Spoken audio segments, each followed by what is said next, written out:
I-PAC কাণ্ডে supreme কোর্টে ইতিমধ্যেই জোড়া মামলা দায়ের করেছে ইডি। কয়লা পাচার তদন্তে আন্তঃরাজ্য তদন্ত তারা চালাচ্ছিলেন। কি কারণে সেদিন তারা আইপ্যাকের কর্ণধারের বাড়ি এবং অফিসে এসেছিলেন তল্লাশি করতে, সেই কথাও কিন্তু একেবারে পিটিশনে জানিয়েছে ইডি। 2752 কোটি টাকার কয়লা দুর্নীতি কাণ্ডের তদন্ত তারা করছে। 20 কোটির বেশি টাকা এই আইপ্যাকের কর্ণধার প্রতীক জৈনের কাছে গিয়েছে। তার তদন্তেই কিন্তু ইডি সেদিনকে তার বাড়ি এবং অফিসে পৌঁছেছিল। ইডির দাবি, জোর করে ঢুকে ইডির আধিকারিকদের মুখ্যমন্ত্রী, মুখ্য সচিব, রাজ্য পুলিশের ডিজি, কলকাতার পুলিশ কমিশনার এবং ডিসি সাউথ তারা হুমকি দেন। তারা এমনও অভিযোগ করছেন যে শুধু হুমকি নয়, ইডির কাছ থেকে ফাইল ছিনিয়ে পর্যন্ত নেওয়া হয়। তল্লাশির সময় যা তারা সংগ্রহ করেছিল সেগুলি ছিনিয়ে নেওয়া হয় বলে ইডির অভিযোগ। তাদের আরও অভিযোগ, প্রতীক জৈনের বাড়ি এবং আইপ্যাকের অফিসে তল্লাশি চলাকালীন ইডিকে হুমকি দিয়ে তল্লাশি বন্ধ করিয়ে দেওয়া হয়।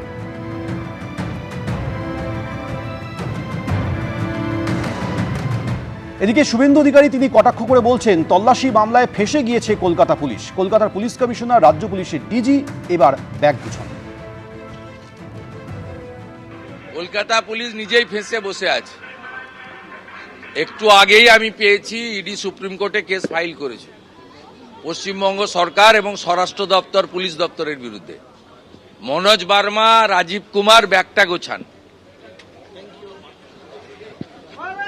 মমতা বন্দ্যোপাধ্যায় আগেই বলেছেন যে তিনি তৃণমূল কংগ্রেসের চেয়ারম্যান হিসেবে সেদিন যা করেছিলেন ঠিক করেছিলেন। আর আজ সেই একই সুর কিন্তু শোনা গেল তৃণমূল কংগ্রেসের বর্ষীয়ান সাংসদ সৌগত রায়ের গলায়। তিনি বলছেন, মমতা বন্দ্যোপাধ্যায়কে রক্ষা করা রাজ্য পুলিশ প্রশাসনের কাজ, সেটা ঠিক না ভুল ঠিক করবে আদালত।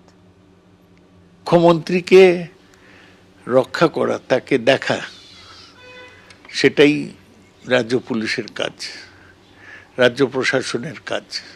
মুখ্যমন্ত্রী যেখানে গিয়েছেন সেখানে নিশ্চয়ই যাবেন, যারা রাজ্যের আধিকারিক আছে তারা গিয়ে ঠিক করেছেন। মুখ্যমন্ত্রীকে প্রোটেক্ট করা তো রাজ্য প্রশাসনেরই দায়িত্ব।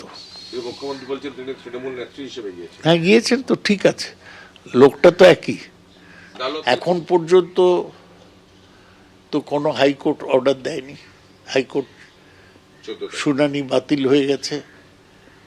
14 তারিখ আবার হবে, সুতরাং ঠিক করেছেন কি ভুল করেছেন কোর্ট সেটা বিচার করবে। কিন্তু রাজ্য সরকার বলেছে যে ইডি তৃণমূলের সব কাগজপত্র নিয়ে নিতে চেয়েছিল, সেইটাই তৃণমূলের বক্তব্য। সুপ্রিম কোর্টও ইডি এর বিরুদ্ধে ক্যাভিয়াট ফাইল করেছে রাজ্য সরকার। সুতরাং যা হয়েছে ঠিক হয়েছে। ইডির বিরুদ্ধে এফআইআর করে তদন্ত করছে কলকাতা পুলিশ। ইতিমধ্যে প্রতীক জৈনের বাড়ির রক্ষীদের ডেকে পাঠিয়েছে কলকাতা পুলিশ, আর এবার প্রতীক জৈনের প্রতিবেশীদেরও পুলিশ তলব করেছে। আইপ্যাকের কর্ণধারে লাউডন স্ট্রিটের আবাসনের বাসিন্দাদের তলব করা হয়েছে। কি হয়েছিল 8ই জানুয়ারি, এফআইআর এর পরে জানতে চায় পুলিশ। আইপ্যাকের কর্ণধারের বাড়ির সিকিউরিটি রেজিস্টারও বাজেয়াপ্ত করেছে পুলিশ। অভিযানের দিন রেজিস্টার বুকে ইডির আধিকারিকরা কি নাম লিখিয়েছিলেন খতিয়ে দেখতে রেজিস্টার বুক বাজেয়াপ্ত করেছে শেক্সপিয়র সরণি থানা পুলিশ। এবিপি আনন্দ, এগিয়ে থাকে, এগিয়ে রাখে।